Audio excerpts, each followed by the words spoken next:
You know, there's a heist happening right now, all around us. But it's not what you think. There are no alarms, no smashed windows. It's a silent, digital harvest on a global scale. Adversaries, and we're talking about sophisticated state-level actors, are quietly siphoning off and stockpiling enormous amounts of encrypted data. I mean, think about it. Financial records, blueprints for critical infrastructure, government secrets, and yes, your crypto assets. They're not trying to use it today. They can't. Instead, they're warehousing all of it, just waiting. Waiting for a single key that will unlock everything we currently believe is secure. And that key? It's a cryptographically relevant quantum computer. The race to build one is moving way faster than most people realize. This isn't some far-off sci-fi plot anymore. This is the new digital reality. And it's creating one of the biggest, most undeniable investment opportunities we'll see this decade. All right, let's get into it. So first things first, we've got to completely change how we look at this quantum threat. From a financial analyst's point of view, this isn't some abstract problem for the 2030s. The danger is already here, right now. And that very danger is kicking off a multi-trillion-dollar global upgrade cycle. For us as investors, this is where it gets really interesting. We're not betting on the threat itself. We're investing in the solution, a mandatory compliance-driven solution that's rolling out across every single regulated industry on the planet. You can almost hear the clock ticking. And for an investor, that sound is the engine of a brand new and highly predictable market. The core strategy you have to understand is called Harvest Now, Decrypt Later, or HNDL. It's so simple, it's brilliant, and it's brutally effective. Imagine a thief steals a safe they can't possibly crack. Do they give up? No. They drag it back to their warehouse and just wait. They're betting that someday someone will invent a master key that can open any safe. That's exactly what's happening in the digital world. State actors are capturing huge amounts of data protected by today's gold standards of encryption, things like RSA and ECC that protect our banks, our emails, everything. They can't break it today, but they don't have to. They're just storing it, totally confident that in a few short years, a quantum computer running Shor's algorithm will slice through that encryption like a hot knife through butter. So what does this mean? It means any sensitive data with a long shelf life, your health records, your company's secret sauce, classified documents, your crypto private keys, if it was sent or stored using today's standards, it's already compromised. Now look, don't just take my word for it. This quote comes directly from a recent report by Citi's Global Perspectives team. When a massive financial institution like Citi says the threat is, and I quote, already active, that's a huge signal. It means the market is waking up. They understand that the entire financial system, which is built on a foundation of digital trust, is staring right down the barrel of a gun. This has moved beyond a tech problem. It's now a systemic risk to the global economy. And because of this, you're seeing banking institutions all over the world starting to prioritize a secure migration to post-quantum standards. They're not doing it just to check a box for compliance. They're doing it to survive. This quote really sets the stage for the urgency of this whole migration. And that brings us right to the heart of our analysis today. Okay, we've established the threat is real, it's happening now, thanks to HNDL. We've seen that governments and big financial players are not only acknowledging it, they're starting to move. So the question for us as investors is no longer if this transition will happen, but how do we position ourselves for it? How do we get our portfolios ready to benefit from this massive multi-trillion-dollar upgrade that's needed to secure our digital world? Where's the real, revenue-generating, tangible investment opportunity as we look out toward 2026? To make this threat feel a little less abstract, let's talk crypto. Let's talk about the big one, Bitcoin. This chart really drives home just how big the vulnerability is. You're looking at about 32% of the entire Bitcoin supply. That's almost 7 million coins, worth hundreds of billions of dollars, sitting in addresses where the public key is exposed for all to see on the blockchain. Now, how does that happen? Well, it includes a lot of very early addresses, and more importantly, any address that's been reused, which for years was just common practice. The problem is, once a powerful quantum computer exists, Shor's algorithm can take that public key and work backwards to find the private key. And once they have that, the funds are gone. This isn't some bug in Bitcoin itself, it's just the reality of using cryptography that is rapidly approaching its expiration date. Okay, so we've got the problem crystal clear. It's a ticking time bomb for data, for digital assets, for everything. So where's the money to be made? Well, that leads us to the solution. And this is where our investment thesis really starts to take shape. You see, the market for post-quantum cryptography, or PQC, isn't being driven by hype or consumer fads. It's being created, literally from the top down, by governments and regulators. They're setting hard deadlines. This is a mandatory, non-negotiable technology refresh. And believe me, when a government says you will upgrade by this date, entire industries fall in line, and multi-year budgets get reallocated almost overnight. That, right there, is our catalyst. And this timeline just lays it all out beautifully. It's not a guess, it's a public roadmap.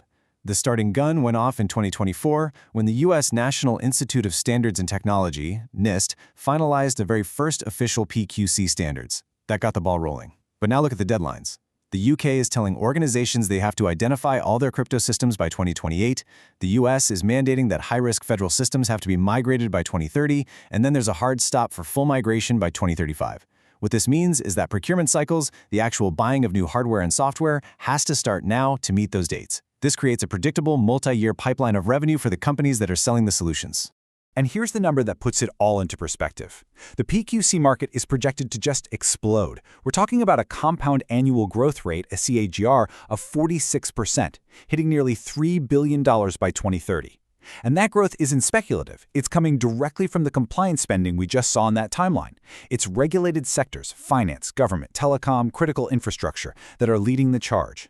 For an investor, finding a market with a 46% CAGR that's backed by explicit government mandates, well, that's an incredibly powerful and frankly very rare signal for predictable future growth. So let's break down exactly what's pushing this forward. First, you've got the new NIST standards. These are the new algorithms with names like MLChem and MLDSA. Just think of them as the new official rulebook for post-quantum encryption. Then you have the NSA's CNSA 2.0 mandate.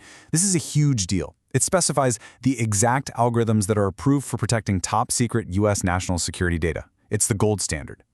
So when these two things happen, it forces all of those regulated industries into what we call secure hardware refresh cycles. They can't just install a software patch and call it a day. They have to physically upgrade the chips inside their servers, their network routers, their IoT devices, and that is where the clearest, most direct investment opportunity is found. And this brings us right to the core of our 2026 investment thesis. You know, during a gold rush, the surest way to get rich wasn't digging for gold, it was selling the shovels. And that's exactly our play here. The smartest move isn't to bet on some speculative PQC software startup that might not exist in 2 years. It's to invest in the established, profitable semiconductor companies that are making the essential hardware, the shovels for this cryptographic gold rush. We're talking about the companies that build the FPGAs, those are super powerful, adaptable chips, and the MCUs, the little microcontrollers that are the brains in billions of devices. These are the components that will power the next generation of secure global infrastructure. These companies already have huge customer bases, they have established revenue streams, and now they have this massive new growth driver from PQC compliance landing right in their laps. Okay, so let's get down to the brass tacks, the hard data. This is what it's all about. We're looking at analyst consensus projections heading into 2026, and honestly, the numbers are just staggering. Take a look at Lattice Semiconductor, ticker LSCC, projected to see 40% earnings growth. That's fantastic. Then you have Microchip Technology, MCHP. For their fiscal year 27, they're looking at over 67% earnings growth. And then there's STMicroelectronics, or STM, with a phenomenal, almost unbelievable 98% projected jump in earnings. Folks, this isn't just steady incremental growth. This is the kind of explosive earnings potential that makes Wall Street sit up and pay very close attention. And it's all directly tied to their exposure to this mandatory PQC hardware upgrade cycle. So why these three companies specifically? Well, each one has a unique edge. Lattice Semiconductor is probably the purest PQC play on the board. Why? Because they were the first to market with FPGAs that are fully compliant with that super important NSA-CNSA 2.0 standard. And here's the kicker. They are already shipping these products. This isn't a future plan, it's current revenue. Now, Microchip's strength is different. They are deeply embedded with customers in critical infrastructure. Think power grids, satellites, things that need to work for decades. Their crypto-agile microcontrollers are designed for these long life cycles, allowing for security to be updated in the field. Then you have STMicro, a behemoth in the automotive and IoT sectors. They're embedding PQC-ready modules directly into their hardware, putting them in a perfect position to capture the enormous volume from all of those connected cars and smart devices. We're about to switch gears now and jump into the crypto side of things, which is definitely higher risk, but also potentially higher reward. But before we do, if you're getting value out of this deep dive into the hardware thesis, it would be a huge help if you could take a second to hit that like button and subscribe to Digi-Gold. And let me know in the comments, which of these hardware plays do you think is the most compelling? Your engagement really helps us grow the channel. All right, let's pivot. Let's look at the other side of this PQC investment world, digital assets. In the crypto space, the quantum threat isn't just a problem, it's an existential crisis. And what's happening is it's creating this clear split in the market. It's really becoming a tale of two chains.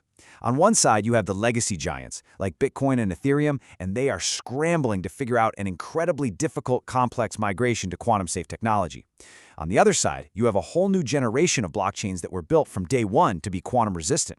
For an investor, this creates two very, very different risk and reward profiles. And this slide right here just nails the central conflict. For a legacy chain like Bitcoin, the problem isn't just the tech. The biggest hurdle, by far, is governance. I mean, how do you get millions of users, miners, exchanges, and node operators scattered all over the globe to agree on and perfectly execute a hard fork to a whole new cryptographic standard? It's a massive coordination problem, and it is full of political and technical risk. Now, native PQC chains, like quantum-resistant Ledger, they just don't have that problem. They were secure by design, right from the very first block. Their challenge is the exact opposite. They need to build a community, attract users, developers, liquidity. They have to build that network effect from zero. So as an investor, your bet is on one of two things: a successful but incredibly complex migration of a giant, or a successful from-the-ground-up adoption of a newcomer.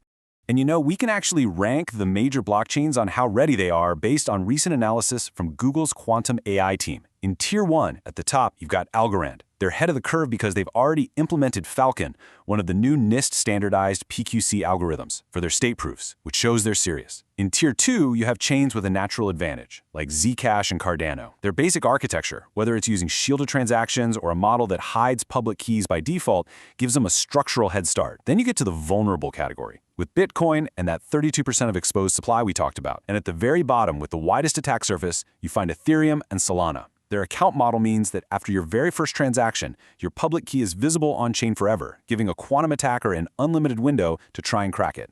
The projects that are actually tackling this are using a couple of different approaches. On one side, you have what are called hash-based signatures, like XMS, which is used by QRL. The best way to think of this is like a time-tested, heavy-duty padlock. The tech has been around and studied for decades, so its security is extremely well understood. It's trusted. The trade-off is that the signatures are bigger, which can take up more space and cost more on the blockchain. On the other side, you've got lattice-based cryptography, like crystals to lithium. This is the newer stuff that NIST has really gotten behind. Why? Because it offers much smaller signatures, which means faster, cheaper transactions, and better all-around performance. The trade-off here is that the math behind it is newer and much more complex. I really want to stop and focus on Zcash for a second, because it's such a unique case. Its whole reason for existing is privacy, which it achieves using this incredible technology called ZK snarks. But here's the thing. A powerful side effect of that privacy is a high degree of quantum resilience. By shielding a transaction, Zcash hides the sender, the receiver, the amount, but critically, it also hides the public keys from the public blockchain. And remember, Shor's algorithm needs that public key to figure out the private key. If the attacker can't see the public key, the main quantum attack just doesn't work. This gives Zcash a kind of practical, real-world quantum defense right now, today, even before they officially upgrade to a formal PQC algorithm. It's a really cool example of a feature built for one thing, providing a powerful defense against a totally different kind of threat. Okay, we have covered a ton of ground. We've gone from the Harvest Now Decrypt Later threat, to the government mandates driving the market, to the hardware companies that are building the tools for the transition, and then we dove into the existential crisis happening in blockchain. So now, let's pull it all together. Let's distill this down into a clear, actionable investment thesis for 2026 and really weigh the different risks and rewards. So when you boil it all down, we have two very different paths an investor can take. First, you've got the hardware stocks, like Lattice and Microchip. This is the lower risk play. Their growth is being driven by visible, predictable, compliance-based spending from governments and big companies. You can literally track their progress in their quarterly earnings reports. Because of that predictability, I believe this path offers superior risk-adjusted returns. Then you have the other path, native PQC crypto assets. Their success isn't tied to government contracts. It's driven by pure technology adoption and the magic of network effects. This makes them a much higher beta investment. That means they're more volatile, but with a much higher potential ceiling. The returns could be absolutely life-changing, but the investment is, by its very nature, much more speculative. And to bring it all home, this chart just makes the hardware thesis so incredibly compelling as we look toward 2026. Let's just look at those earnings growth projections one last time. STMicro at 98%, Microchip at 67%, Lattice at 40%. These aren't just wild guesses. These are financial projections that are based on a mandatory global tech upgrade cycle that's already happening. This chart represents the real, tangible financial impact of the post-quantum migration. For any investor who is looking for growth that's backed by predictable, powerful drivers, this, right here, is the foundation of our investment thesis. Hey, if this deep dive helped you wrap your head around the massive opportunity in post-quantum cryptography, please take just a second to hit that like and subscribe button, and definitely ring that little notification bell. That way you won't miss any of our future explainers as this whole story continues to unfold. So let's just end with this one final thought. The transition to post-quantum cryptography, it's not a choice, it's not optional, it is an imperative. It's a mandatory global infrastructure project, and the price tag is going to be in the trillions of dollars. A huge reallocation of capital is happening as we speak, and it's going to create very clear winners and very clear losers. The data is being harvested, the government deadlines are set in stone, and the new hardware is already shipping out the door. So the only question left for you is, which side of this massive upgrade will your portfolio be on? Thanks for watching.